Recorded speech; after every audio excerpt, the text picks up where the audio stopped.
जय मसीह के सभी भाई बहनों को आज एक विषय परमेश्वर मेरे मन में डाला, प्रार्थना से संबंधित। प्रार्थना क्या है? प्रार्थना क्या वो है जिसमें एक इंसान किसी निश्चित जगह पर जाता है और घुटने टेकता है, मत्था टेकता है और फिर अपने लिस्ट को निकालता है और मांगना शुरू करता है अपने लिए, अपने घर के लिए, अपने स्वास्थ्य के लिए, अपनी अभिलाषाओं को पूरा करने के लिए। क्या यही है प्रार्थना? नहीं मेरे प्यारे भाई बहन, केवल पवित्र शास्त्र बाइबल ही इस बात को स्पष्टता से बताती है कि मनुष्य जाति और परमेश्वर के बीच संबंधों को व्यक्त करने के लिए ये प्रार्थना शब्द बाइबल में लिखा है। और प्रार्थना का अर्थ पवित्र शास्त्र बाइबल ऐसा बताती है कि प्रार्थना का अर्थ मांगना या फिर अपनी इच्छाओं का लिस्ट को परमेश्वर के सामने रखना ऐसा नहीं है, वरन प्रार्थना का अर्थ संगति से है, फेलोशिप से है। अर्थात जब हम किसी मनुष्य के साथ समय बिताना पसंद करते हैं, उससे बातचीत करते हैं, विचारों का और भावनाओं का जब आदान प्रदान करते हैं, सुख दुख की बातों का आदान प्रदान करते हैं, तो ये कहलाता है फेलोशिप। पवित्र शास्त्र बाइबल बताती है कि प्रार्थना के माध्यम से एक मनुष्य जीवते परमेश्वर से संगति कर पाता है, फेलोशिप।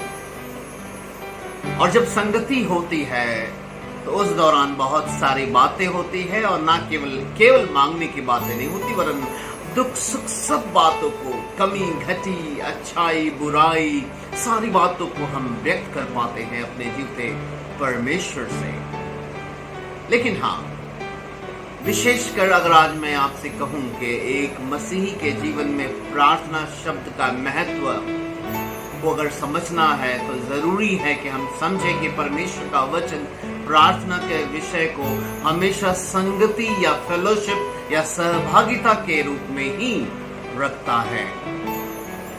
और यही वजह है कि अक्सर मसीही लोग अपने प्रार्थना के जीवन के महत्व को कभी भी समझ नहीं पाते। आज मैंने विषय को इसलिए 2 शब्दों में व्यक्त करने का प्रयास किया, संभव है कि हम समझ सकें कि प्रार्थना का अर्थ क्या है और क्या नहीं। सो इसको इस प्रकार से हम समझें कि प्रार्थना का अर्थ है संगति। और जब संगति की बात होती है तो हमें एक और शब्द पे ध्यान देने की आवश्यकता है कि संगति बिना सहमति के नहीं होती है। अर्थात अगर मुझे आपके साथ समय बिताना है तो मुझे आपकी बातों से सहमत होना होगा, आपकी आदतों से, आपकी इच्छाओं से मुझे सहमत होना होगा।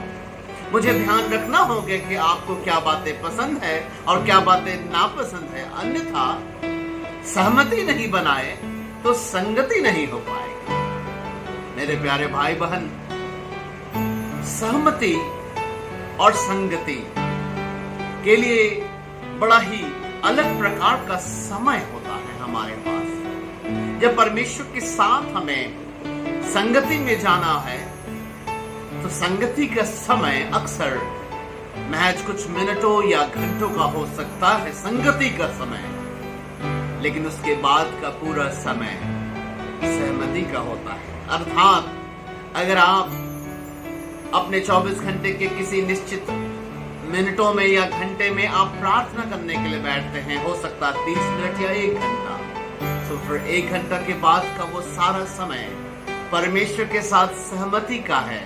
अगर आप सहमति नहीं बना पाए तो अगले प्रार्थना के समय में आपकी संगति सफल कभी नहीं हो पाएगी। मेरे प्यारे भाई बहन, हम लोग अक्सर संगति में नहीं, सहमति में फेल हो रहे हैं। और दुनिया में किसी भी संगति की सफलता इस बात पर पूरी तरह से निर्भर करती है कि हमारी सहमति उस इंसान, उस पुरुष, उस स्त्री से है कि नहीं। अगर हम सहमति नहीं कर पाए तो संगति सफल कैसे हो सकती है। ये बड़ा दुर्भाग्य है मसीह जीवन में कि हम सुबह से शाम परमेश्वर को अपनी जिंदगी के हर एक आदतों से, विचारों से, सोच समझ से, अपने चाल चलन से, अपने चुनाव से, अपने हर एक बातों से परमेश्वर के साथ सहमति नहीं बनाते हैं। लेकिन संगति करना अनिवार्य समझते हुए उसके पास जाते हैं और निराशा के साथ हम हर बार वापस आ रहे हैं। मेरे प्यारे भाई बहन, पवित्र शास्त्र बाइबल ऐसा बताती है कि परमेश्वर ने हमें संगति के लिए बुलाया है, लेकिन संगति के लिए ये पूरी तरह से सफलता इस बात पर निर्भर करेगी कि हमारी सहमति बन पाती है कि नहीं परमेश्वर से। परमेश्वर से सहमति कैसे होगी? जब हम अपनी इच्छाओं को हमेशा जिंदगी में प्रथम रखते हैं, अपनी योजनाओं को हमेशा प्रथम रखते हैं, अपने चाल चलों में सुधार नहीं करते हैं, अपनी इच्छाओं में सुधार नहीं करते हैं, अपने मन की रीति को प्रथम रखते हैं और सहमति फेल होता है, तो संगति कैसे सफल हो सकता है? संगति को भी तो फेल ही होना होगा। और इसी कारण हम जब अपने लिए प्रार्थना करते, अपनी बीमारियों के लिए, हम आजाद नहीं होते। हम अपने लोगों के लिए प्रार्थना करते, वो आजाद नहीं होते। अपने आत्मिक जीवन के लिए प्रार्थना करते, वो सफल नहीं होता। सेवा के लिए प्रार्थना करते, वो भी अनफ्रूटफुल होता है, अफलदायी होता है, क्योंकि हम संगति में इसलिए फेल हो रहे हैं क्योंकि हम सहमति में फेल हो रहे हैं। मेरे प्यारे भाई बहन, हालांकि पवित्र शास्त्र बाइबल ऐसा बताती है कि परमेश्वर ने हमें अगर संगति में बुलाया है तो सहमति में भी बुलाया है। आइए एक वचन को हम देखें जल्दी से, परमेश्वर के वचन से, पवित्र शास्त्र बाइबल के 3 से लेकर 7 तक। यहाँ पर ऐसा लिखा है, और जो कुछ हमने देखा और सुना है उसका समाचार तुम्हें देते हैं, इसलिए कि तुम भी हमारे साथ सहभागी हो। और हमारी सहभागिता अर्थात संगति पिता के साथ है, संगति है, और उसके पुत्र यीशु मसीह के साथ है। और ये बातें हमें इसलिए लिखते हैं हम कि हमारा आनंद पूरा हो जाए। जो समाचार हमने उससे सुना वो तुम्हें सुनाते हैं कि परमेश्वर ज्योति है और उसमें कुछ भी अंधकार नहीं। यदि हम कहें कि हमारी उसके साथ संगति है, सहभागिता है, हम उससे प्रार्थना करते हैं, हम उससे बातें करते हैं, हम 1 घंटा प्रार्थना करते हैं, हम 1 घंटा संगति करते हैं, 1 घंटा हमारी सहभागिता है, यदि हम ऐसा कहते हैं और सहमति के रूप में हम अंधकार में चलते हैं, अंधकार की बातों को प्रथम स्थान देते हैं, तो हम झूठे हैं और हम सत्य के नहीं, हम सत्य पे चलने वाले भी नहीं। पवित्र शास्त्र बाइबल बताती है संगति पूरी तरह से सहभागिता और संगति इस बात पर निर्भर करती है कि हम सहमति में परमेश्वर को लेते हैं कि नहीं। आगे लिखा है, यदि जैसा वो ज्योति में है हम भी ज्योति में चले तो एक दूसरे के साथ हमारी सहभागिता होती है, अर्थात संगति होती है, और उसके पुत्र यीशु का लहू हमें सब पापों से शुद्ध करता है। हालेलुया। पवित्र शास्त्र बाइबल बताती है, यदि हमारा और परमेश्वर के साथ सहमति नहीं हो रहा है, सहभागिता का अर्थ है हम सहमति नहीं हो रहा है, हम अपने आचरण से परमेश्वर की इच्छाओं को प्रथम स्थान दे नहीं रहे हैं, तो संगति कदापि सक्सेसफुल नहीं हो सकता है। मेरे प्यारे भाई बहन, हमेशा याद रखिए, संगति और सहमति दोनों एक साथ चलते हैं। आप अपने जिंदगी में स्मरण करें किसी भी व्यक्ति विशेष को, माँ, भाई, बहन, दोस्त, कोई भी जिससे आप प्रेम करते, जिसके साथ आप संगति करना चाहते हैं, अगर आप सहमति में नहीं लेंगे, संगति कदापि अच्छी नहीं हो सकती है। वैसा ही परमेश्वर का वचन कहता है, यदि जैसा वो ज्योति में है, अर्थात वो जैसा चाहता है, यदि हम भी अगर ज्योति में ना चले तो हमारी सहभागिता नहीं हो सकती, अर्थात संगति नहीं हो सकती है। लेकिन अगर हम चलते हैं तो प्रभु यीशु मसीह का लहू हमें हमारे पापों से शुद्ध करता है। हालेलुया। हालांकि पवित्र शास्त्र बाइबल में हम एक बार और देखते हैं कि पहला कुरिन्थियों का 1:9 में ऐसा लिखा है, परमेश्वर सच्चा है जिसने तुमको अपने पुत्र प्रभु यीशु मसीह के संगति में बुलाया। हालेलुया। संगति में तो हमारी बुलाहट है हर दिन की, लेकिन हम सहमति की बुलाहट को भूल जाते हैं। मेरे प्यारे भाई मन, यीशु मसीह के समय से हम देखते हैं सदुकी और फरीसी लोग संगति पर तो जोर देते थे, लेकिन कभी भी जीवते परमेश्वर के वचन से सहमति पर जोर नहीं किए, जिसकी वजह से हम अक्सर देखते हैं कि प्रभु यीशु मसीह ने उनकी प्रार्थनाओं पर जो है कोई भी अच्छा रिमार्क्स नहीं दिया, वरन हमेशा उनकी प्रार्थनाओं पर प्रश्न उठाया कि पाखंडी कहा कि जो सड़कों और चौराहों पर प्रार्थना करते हैं।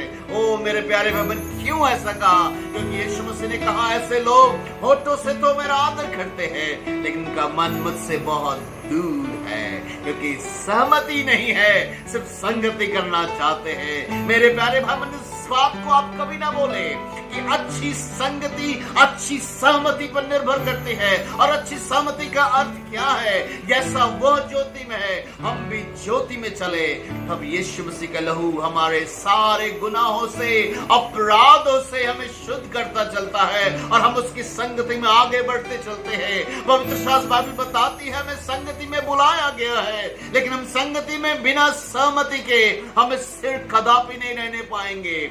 यही कारण प्रतिदिन दुष्ट शक्तियां, दुष्ट आत्मा, संसार की परिस्थितियों के द्वारा हमारे पास आकर, इससे पहले कि प्रार्थना में अर्थात संगति में हम मजबूत हो, हमें परमेश्वर से असहमत होने के लिए, सहमत नहीं होने के लिए तरह तरह के कार्यों को लाता है। और हम अपने आचरण से, अपनी सोचों से, अपनी चिंताओं के कारण हम परमेश्वर से असहमति को बनाकर रखते हैं और इसके बाद फिर से इस संगति की खोज करते हैं और फेल हो जाते हैं, क्योंकि संगति हमेशा सहमति पर निर्भर करती है।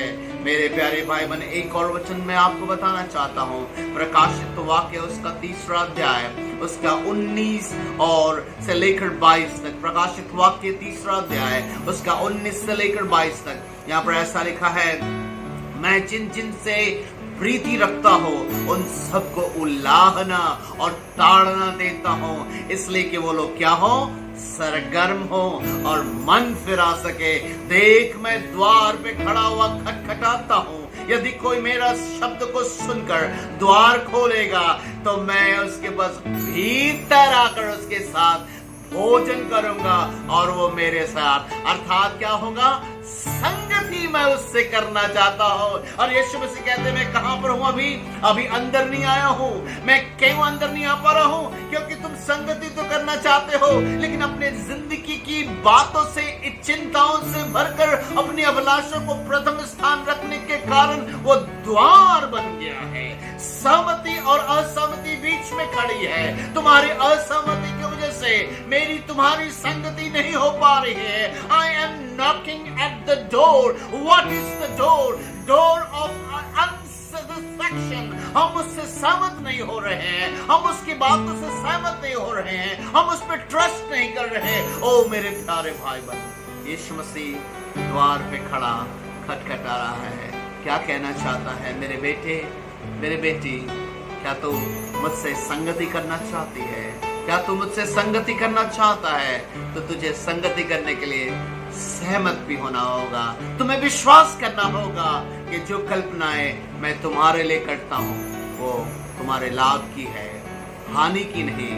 और अंत में मैं तुम्हारी आशा को पूरा करूंगा और उस समय तुम मुझको पुकारोगे और मैं आकर तुम्हारी सुन लूंगा। और इस प्रकार देखते हैं पवित्र शास्त्र वचन में इस प्रकार से अंत होता है। प्रकाशित वाक्य जो 3 अध्याय हम पढ़ रहे हैं उसके 21 में ऐसा लिखा है, जो जय पाए अर्थात सहमति में जो आगे बढ़ता जाए, वो परिस्थिति को ना देखकर सिर्फ परमेश्वर और उसकी बातों से सहमत होता जाए। बाइबल बताती है वो जय पाता है, वो परिस्थिति में जय पाता है, उसकी संगति मजबूत होती है। और लिखा है जो जय पाए उसको परमेश्वर कहता मैं सिंहासन पर बैठाऊंगा।